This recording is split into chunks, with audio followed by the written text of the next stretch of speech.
आज हम देखते हैं कि डॉक्टर घुरिये ने 1957 में महाराष्ट्र के पुणे जिले के लोनीखंड भी बोलते हैं बहुत से लोग, गांव का अध्ययन किया।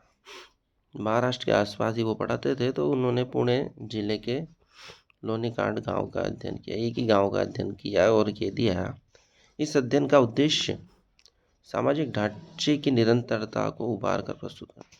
जो हमारा सामाजिक ढांचा है वो निरंतर कैसे बना हुआ है, उसको उभार कर प्रस्तुत किया उन्होंने। कि हमारी जो हम वैसे भी देख रहे हैं, भारत की परंपरा, सनातन परंपरा, लाखों वर्षों पुरानी हमारी परंपराएं अभी तक समाप्त नहीं हुई है। कई संस्कृतियां नष्ट हो गई पर हमारी संस्कृति बची हुई। तो लोनीकांड गांव का अध्ययन का जो उद्देश्य है वो यही है कि ये सामाजिक ढांचा है निरंतर कैसे बना हुआ है, इसको उभार कर उन्होंने प्रस्तुत किया है। क्योंकि महाराष्ट्र के आसपास ही वो पढ़ाते थे, तो उन्होंने पुणे जिले का लोनीकांड गाँव ले लिया। डॉक्टर घुरिये के अनुसार भारत में नगरीकरण, अर्बनाइजेशन, औद्योगिक विकास का परिणाम नहीं है। आपके अनुसार शहरीकरण की प्रक्रिया ग्रामीण क्षेत्रों से ही आरंभ हुई है। नेहरू जी भी कहते हैं कि भारत गांव का देश है। कई विद्वान कहते हैं कि भारत गांव का देश है, इसलिए सही बात है। हमारे शास्त्रों में भी लिखा है कि जितने भी भारत के गांव हैं, भगवान श्री परशुराम ने ही बसाए हैं। और डॉक्टर घुरिये का अध्ययन भी बताता है कि जो शहरीकरण है वो ग्रामीण क्षेत्रों से ही प्रारंभ हुआ है। गांव में ही वे सब सुविधाएं शुरू हो गई और वे ही शहर के रूप में तब्दील हो गया, ऐसा उनका मानना है। मुंबई में समाजशास्त्र का आरंभ करने का श्रेय पैट्रिक गिडिक्स को है, जो सन 1919 में उनकी अध्यक्षता में समाजशास्त्र और नागरिक शास्त्र विभाग खोला गया। उनकी अध्यक्षता में बम्बई में समाजशास्त्र और नागरिक शास्त्र का विभाग खोल दिया गया है। यह भारतीय समाजशास्त्र के विकास में एक महत्वपूर्ण घटना थी। ये एक बहुत ही बड़ी घटना थी समाजशास्त्र के लिए भारत में।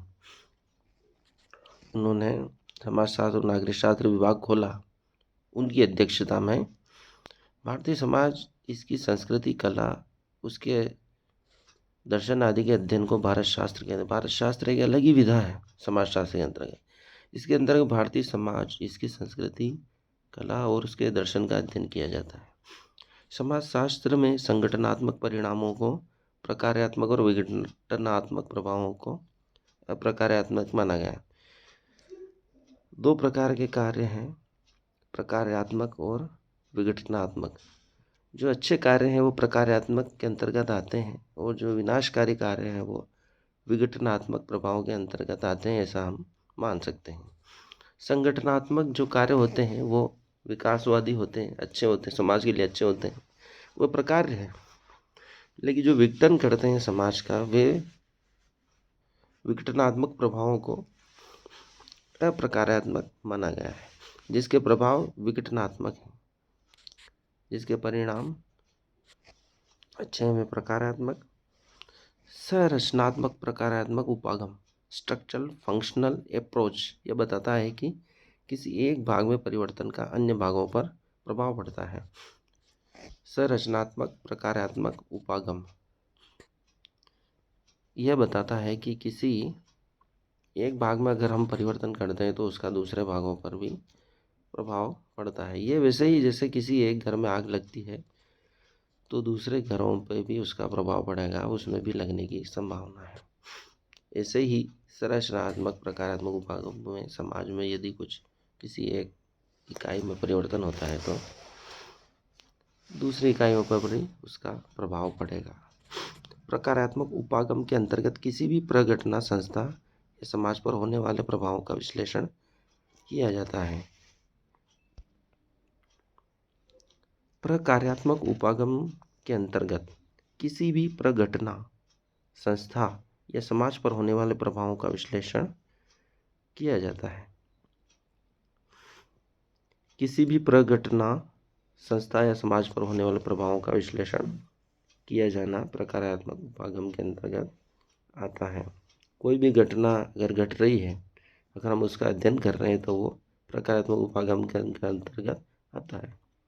किसी संस्था का अध्ययन कर रहे हैं या समाज पर होने वाले प्रभाव का हम विश्लेषण कर रहे हैं किसी घटना का, तो वो प्रकारात्मक उपागम के अंतर्गत आते हैं। डेविस ने प्रकारात्मक उपागम को समाजशास्त्रीय उपागम माना है। डेविस ने प्रकार्यात्मक उपागम को समाजशास्त्रीय उपागम माना है। उन्होंने प्रकारात्मक उपागम को क्या नाम दिया? समाजशास्त्रीय उपागम। अगर यदि प्रश्न आता है कि समाजशास्त्रीय उपागम किसने नाम दिया, तो वो डेविस हैं। समाजशास्त्री उपागम नाम दिया गया डेविस जी के द्वारा प्रकारात्मक उपागम को। मर्टन और पार्सन्स के नाम प्रकारात्मक उपागम से संबंधित हैं। मर्टन और पार्सन्स के नाम प्रकारात्मक उपागम के लिए प्रसिद्ध हैं। उन्होंने प्रकारात्मक उपागम के लिए बहुत अच्छा कार्य किया है। मानव शास्त्रियों मेलेनोवस्की, रेडक्लिफ ब्राउन के नाम प्रकारात्मक उपागम के संबंध में उल्लेखनीय है। अगर ये प्रश्न आता है कि मानव शास्त्रियों में 2 व्यक्तियों के नाम बताइए, समाजशास्त्रियों के नाम बताइए जो प्रकारात्मक उपागम के लिए प्रसिद्ध हैं या संबंधित हैं, तो मेलेनोवस्की और रेडक्लिफ ब्राउन के नाम आएंगे। संघर्ष उपागम के अनुसार समाज की विभिन्न समस्याओं का अध्ययन संघर्ष की प्रक्रिया को केंद्र बनाकर किया जा सकता है। संघर्ष उपागम के अनुसार समाज की विभिन्न समस्याओं का अध्ययन संघर्ष की प्रक्रिया को केंद्र बनाकर किया जा सकता है। संघर्ष उपागम यह बताता है कि जो समाज की विभिन्न समस्याएं हैं उनका हम अध्ययन संघर्ष की प्रक्रिया को के अंतर्गत कर सकते हैं या उसको केंद्र बनाकर कर सकते हैं। मतलब जो भी समाज की घटनाएं हो रही हैं या समस्याएं हो रही हैं वो संघर्ष उपागम के अंतर्गत आती है। संघर्ष उपागम को मानने वालों में कोजर, डेहनडॉर्फ, सीमेल, गालंगटुंग जैसे प्रसिद्ध समाजशास्त्री। संघर्ष उपागम के अंतर्गत कोजर, डेहनडॉर्फ, सीमेल और गालंगटुंग जैसे प्रसिद्ध समाजशास्त्रियों के नाम आते हैं। रेडिकल सोशियोलॉजी की विचारधारा ने संघर्ष उपागम को अपने अध्ययन का केंद्र बनाकर विद्यार्थियों, बुद्धिजीवों, निग्रोज को आकर्षित किया है। रेडिकल सोसाइटी जो है, रेडिकल सोशियोलॉजी की विचारधारा ने किन को आकर्षित किया है? इन्होंने संघर्ष उपागम को अपना केंद्र बनाया है, अपने अध्ययन का केंद्र बनाकर बुद्धिजीवों, विद्यार्थियों और निग्रोज को आकर्षित किया। नृवंश पद्धति, एथनोमेथोडोलॉजी अंतःक्रिया के सार को समझने का प्रयास करती है। अंतःक्रिया के सार को समझने का प्रयास कौन करती है? तो एथनोमेथोडोलॉजी, जिसे हिंदी में नृवंश पद्धति कहते हैं। अंतःक्रिया के सार को समझती है नृवंश पद्धति। नृवंश पद्धति के प्रवर्तकों में गारफिंकल, डेनियल और बर्गर के नाम उल्लेखनीय। नृवंश पद्धति के प्रवर्तक में प्रसिद्ध कौन है? तो गारफिंकल, डेनियल और बर्गर के नाम उल्लेखनीय। समाजशास्त्र समाज व्यवस्था या सामाजिक व्यवस्था का अध्ययन है। समाजशास्त्र क्या है? समाज व्यवस्था या सामाजिक व्यवस्था का अध्ययन है। सामाजिक व्यवस्था को ही समझने का सबसे महत्वपूर्ण प्रयास करती है समाजशास्त्र, या समाज व्यवस्था को हम सामाजिक व्यवस्था भी कह सकते हैं। जो समाज व्यवस्था है वही सामाजिक व्यवस्था है। सामाजिक व्यवस्था के अंतर्गत सामाजिक प्रक्रिया,